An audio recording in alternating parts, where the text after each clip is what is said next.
அன்னை தமிழுக்கும் மலரும் அறிவு நேயர்களுக்கும் என் முதற்கண் வணக்கம். இன்று சிந்தனைக்கு உரியது எது என்று சொன்னால், அவரவர் அறிந்தது அறிவே என்ற அடிப்படையில் உண்மை என்ற சொல்லின் விளக்கங்களை தான் காணப்போகிறோம். உண்மை என்பதை வாய்மை என்றும் மெய்மை என்றும் பல சொற்களில் நாம் அழைக்கின்றோம். தொல்காப்பியன் சொன்னது போல எல்லா சொற்களும் பொருள் குறித்தனவே என்ற அடிப்படையில் உண்மை, வாய்மை, மெய்மை என்ற 3 சொற்களும் ஆய்வுக்குரியதாகவே நான் கருதுகிறேன். நாம் சான்றோர்களை காணுகின்ற பொழுது, அருளாளர்களை காணுகின்ற பொழுது அவர்களுக்கு வணக்கம் செலுத்துவது மரபாக இருந்தாலும், என் மனம் மொழி மெய்களால் உங்களை வழிபடுகிறேன், என் மனம் மொழி மெய்களால் உங்களை வாழ்த்துகிறேன் என்றெல்லாம் நாம் இந்த தொடரை கேள்விப்பட்டிருப்போம்.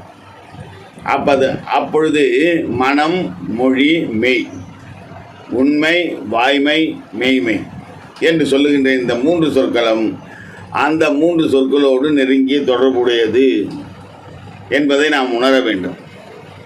முதலில் தனி மனிதனுடைய செயல்பாட்டில் காணக்கூடியது எது என்று சொன்னால் மொழி. அது வாய்மையின் பார்ப்பட்டது. வள்ளுவன் சொல்வான், வாய்மை எனப்படுவது யாதெனின் யாதொன்றும் தீமையில்லாத சொலல். அப்போ பிற உயிர்களுக்கு துன்பம் தராத சொற்களை பேசுவது வாய்மை. இது தனி மனிதனுடைய லட்சியம், குறிக்கோள் அடிப்படையில் எழக்கூடியது. காந்தியடிகள், ஹரிச்சந்திர புராணம் இவையெல்லாம் நம்முடைய வாழ்க்கைக்கு அவர்கள் லட்சியத்தை காட்டக்கூடிய வழி.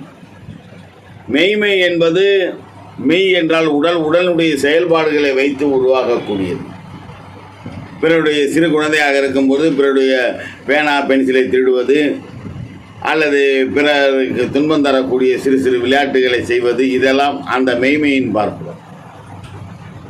அப்போ மெய்மை என்பது மெய் சார்ந்த சிறு சிறு செயல்பாடுகளையே குறிக்கும்.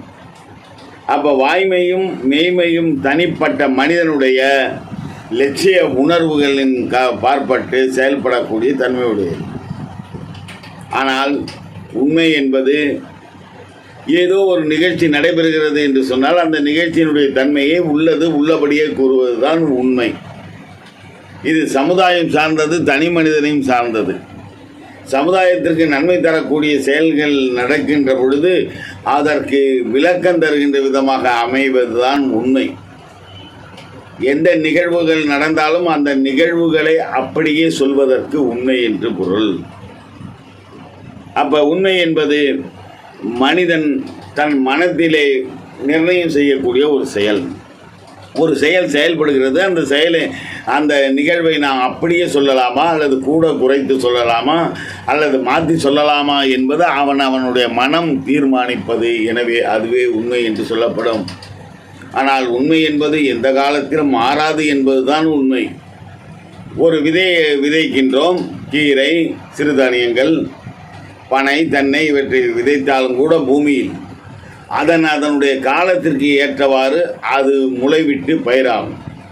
அதுபோலதான் உண்மையும் காலங்கடந்தாலும் நிச்சயமாக உண்மை வெற்றி பெறும், உண்மை நிலைநாட்டப்படும் என்பதுதான் உண்மை.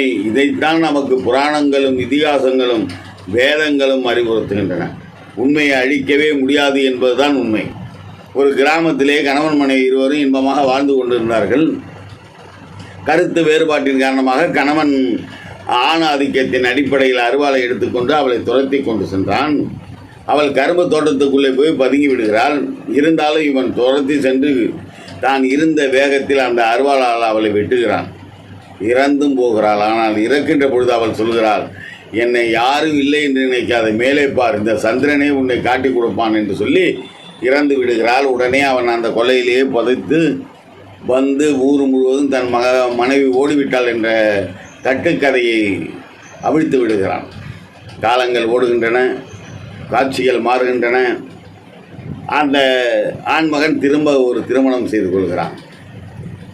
திருமணம் செய்து கொண்டு இல்லறத்திலே இன்பமாக வாழ்ந்து கொண்டிருக்கும் பொழுது ஒரு நாள் முற்றத்திலே படுகிறான். மேல் பகுதியை அண்ணாந்து பார்க்கின்ற பொழுது அங்கே கூரையின் மேல் பந்தல் இடுக்கு வழியாக பௌர்ணமி நிலவு அவன் மேல் படுகிறது. புது மனைவி பக்கத்திலே இருக்கிறாள். இருந்தாலும் அவளிடம் தண்ணி கொண்டு வா என்று சொல்கிறான். அவள் உள்ளே தண்ணி கொள்ள போகிறாள்.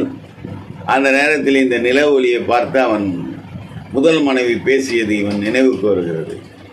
நிலவு நீயா காட்டி கொடுப்பா என்று சொல்லி காலங்கள் ஓடிவிட்டன, இனி ஒரு நாள் என்ன செய்ய முடியும் என்று சொல்லி அந்த நிலவை பார்த்து சிரித்து கொண்டு வந்தான். இந்த நேரத்தில் மனைவி வந்தவள் கேட்டால், என்னத்தான் சிரிக்கின்றீர்கள், காரணம் என்ன என்று கேட்கின்ற பொழுது, ஒன்றும் இல்லை, சும்மா தான் சிரித்தான் அப்படின்னா. சும்மா யாராவது சிரிப்பாங்களா? அப்படி சும்மா சிரித்தா அது பைத்தியம் என்றல்லவா பொருள். நீங்கள் எதுவும் மறைக்கிறீங்க, என்கிட்ட சொல்ல மாட்டேங்கிறீங்கன்னொன்னே மோகத்திலும் தாபத்திலும் இருந்த அந்த கணவன் ஆண்மகன் என்ன சொன்னான், ஒன்றும் இல்லை, உனக்கு முன்னாடி இருந்த பொண்டாட்டி இருக்காள, அவள் எப்போ பார்த்தாலும் என்கிட்ட சண்டை வளர்த்துட்டு எடுத்து பேசினான். ஒரு நாள் கோபத்தில் அருவாள் எடுத்து வெட்டிட்டான், வெட்டி கரும்பு கொள்ளையிலே புதைச்சிட்டான். ஆனால் அவள் சாகும்போது என்ன சொன்னான்னா, இந்த நிலவு தான் என்னை காட்டி கொடுக்கும் அப்படின்னு சொல்லிட்டு செத்தான். இத்தனை ஆண்டு ஆகுது, நிலவு எங்கே என்னை காட்டி கொடுக்க போகுது, இத்தனை மாதம் ஆகிடுச்சா அப்படின்னா. அதுதானே, நான் என்னமோ ஏதோ நினச்சிட்டா பரவாயில்லைங்கன்னா. உடனே நான் அன்றைய பொழுதும் போனது, மறுநாள் ஒரு 2-3 நாட்கள் இன்பமாக வாழ்க்கை சென்றது. 3ஆம் நாள் இருவருக்கும் கருத்து வேறுபாடு வந்தது. அருவாளை எடுத்துக்கொண்டு அவளை துரத்தி கொண்டு வருகிறான். அவள் வீதியெல்லாம் ஓடுகிறார். ஓடுகின்ற பொழுது என்ன சொல்லுகிறாள் என்றால், முதல் மனைவியை வெட்டி கருப்பங்கொல்லையில் புதைத்தது போல என்னையும் புதைக்க வந்துட்டான், வெட்டி கொள்ள வந்துட்டான்னு சொல்லி ஓடினான். முதல் மனைவியை வெட்டி கருப்பங்கொல்லையில் புதைத்தது போல என்னையும் வெட்டி கொள்ள வந்து விட்டான் என்று சொல்லிக்கொண்டு அழுது கொண்டு ஓடினார். ஊரார்களுக்கெல்லாம் உண்மை தெரிந்தது. அவன் குற்றவாளி என்பதும் கண்டுபிடித்து அவனுக்கு தண்டனை வழங்கப்பட்டது. எனவே உண்மை என்பது எந்த காலத்திலும் அழியாது. ஆனால் காலங்கள் மாறினாலும் அதனுடைய கடமை கண்டிப்பாக நிச்சயமாக நடைபெறும் என்பதுதான் உண்மை. உண்மை என்பது நடக்கும் நிகழ்ச்சிகளை உள்ளது உள்ளபடியே கூறுவது தான் உண்மை என்று சொல்லி முடிக்கின்றேன். நன்றி, வணக்கம்.